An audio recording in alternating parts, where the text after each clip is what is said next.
die. Definitely they're going to kill him. I don't want the story.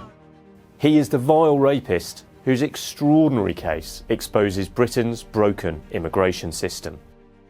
In 2018, the deportation of this man, Somali national Yaqub Ahmed, collapsed when a group of holidaymakers at Heathrow mutinied and forced security guards to haul him off the plane. What those passengers didn't know was that Ahmed had been convicted and jailed for the horrific gang rape of a 16-year-old girl after a night out.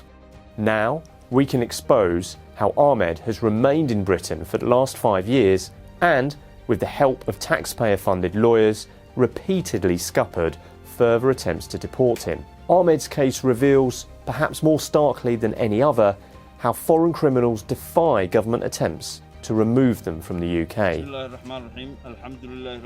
Not only did he fabricate a claim that ISIS terrorists would kill him, he arranged for a fake death threat video to be posted online. He even boasted about being 2 steps ahead of immigration officials. We can also reveal that this woman, BBC Africa editor Mary Harper, gave evidence in support of his case, although her testimony was later torn apart by judges. Ahmed was finally deported in August, more than 16 years after his appalling crime, leaving British taxpayers with a legal and jail bill of up to £1 million. This is the shocking story of Yaqub Ahmed. It was a run-of-the-mill flight. It was mid to late afternoon. I was expecting a nice, smooth, easy flight and get there, get off, crack on, get on to work. But there was a delay. That is male photographer Jamie Wiseman. On October 9, 2018, Jamie was on a reporting assignment. By chance, he boarded the same Turkish Airlines flight that was due to fly Ahmed out of the country. Captured on a mobile phone, this is his film of an extraordinary standoff that took place just before takeoff. Situation, and he says he's not safe. He says they're separating him from his family. His family is here. He started screaming blue murder. He was making an awful racket. He was screaming, stop them, stop them, stop them. Some of the passengers around me were distressed by this. It was immediately obvious what was happening. The passengers on the plane didn't want to be complicit in this. Eventually they had to take him off the plane. Human rights, come on. He says he wants to go off the plane. The passengers on board that day didn't appear to consider who they were defending or why he was being deported. The truth was revealed 5 days later in the Mail on Sunday.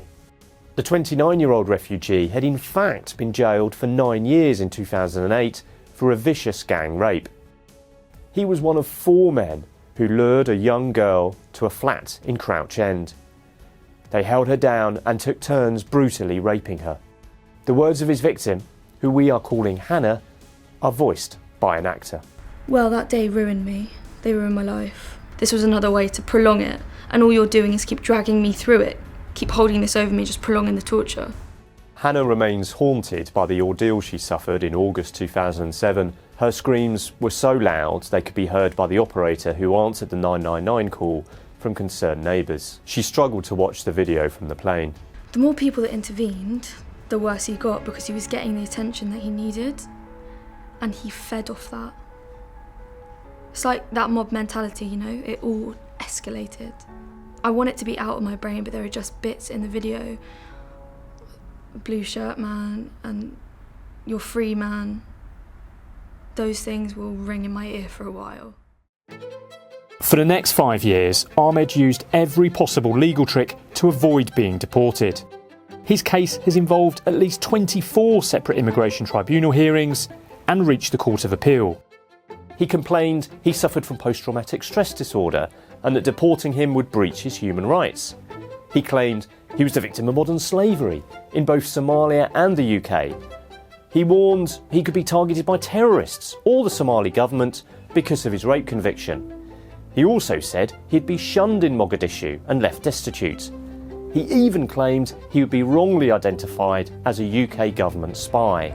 On 2 separate occasions in 2019, he was just hours from being deported, only for his removal to be again foiled by last-ditch appeals. By autumn 2020, he appeared once again to be on the brink of being removed from the UK. But it was at this point he pulled off his most audacious trick yet.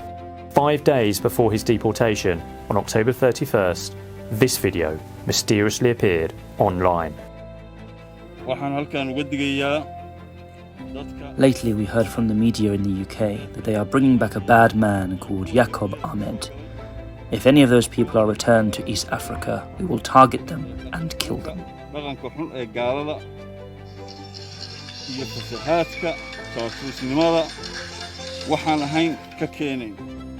Posted on an obscure Facebook page, it supposedly showed ISIS fighters threatening to kill him, but it was nothing of the sort.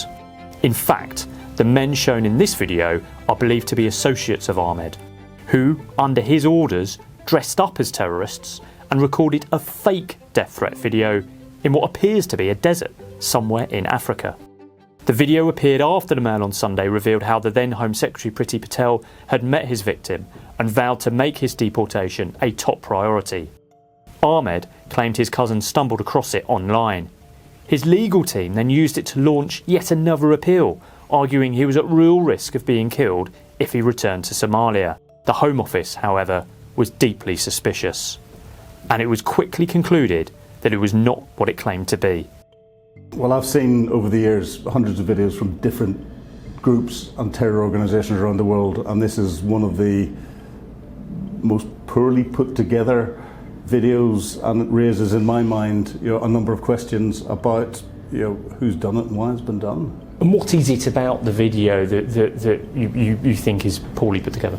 Well, the poor camera work that's in it, the fact that someone's mobile phone's going off, the fact that the script that he's reading on a torn piece of paper, he clearly hasn't rehearsed it beforehand, doesn't own the words, and therefore it's not coming out with the usual passion that you get in a lot of these areas. He's stumbling over the words. But the biggest thing for me is there's no symbology on it.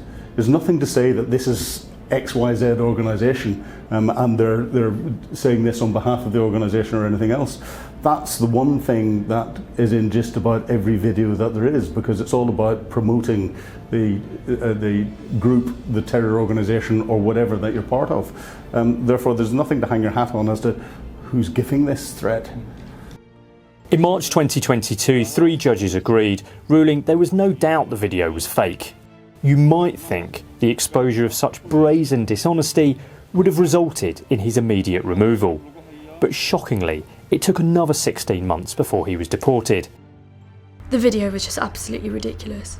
It is just absolutely shocking that it was allowed. Why would you even hear it? It was just lies, complete fabrication. If it was a credible video, then I understand the need to hear it, but it clearly wasn't. It was clearly amateur. It was clearly manufactured to keep him here. Why would you not see it for what it was, which was a stalling tactic? Not for 1 second did I ever think it was a credible bit of evidence. On August the 1st, 2023, Yaqub Ahmed was finally deported, arriving in Somalia the following day. We can only reveal this now because a draconian court order granted the rapist anonymity for 3.5 months after his deportation. Ahmed's barristers even sought anonymity for themselves, an unprecedented move that was successfully opposed by the Mail on Sunday. Nevertheless, press freedom experts warn this case has raised worrying questions about the willingness of immigration tribunals to restrict reporting.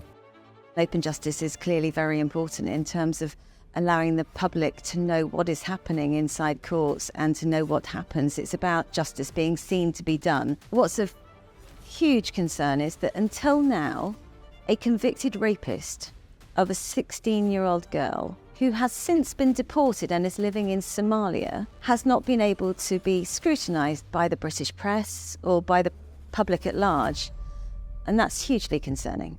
But this extraordinary story doesn't end there. In order to secure his removal, the Home Office had to put in place a generous support package for when he arrived in Mogadishu.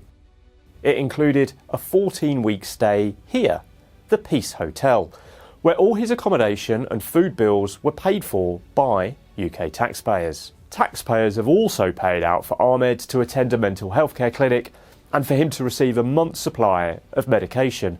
Meanwhile, an armoured vehicle was laid on to take him from the airport to the hotel. For Hannah, the generous package exposes a legal system that prioritises the human rights of a rapist over those of his victim. Ultimately, however, she is simply relieved that her tormentor has been deported. After years of anguish, she can finally move on. There have been so many times where I felt really weak throughout all of this. I didn't want to be here. Didn't want to keep fighting because I had no fight left. And then I'd get a fire in my belly. It's just the biggest relief that I don't have to keep going over it and I can let go now. Just look forward rather than constantly having it in my head, always there.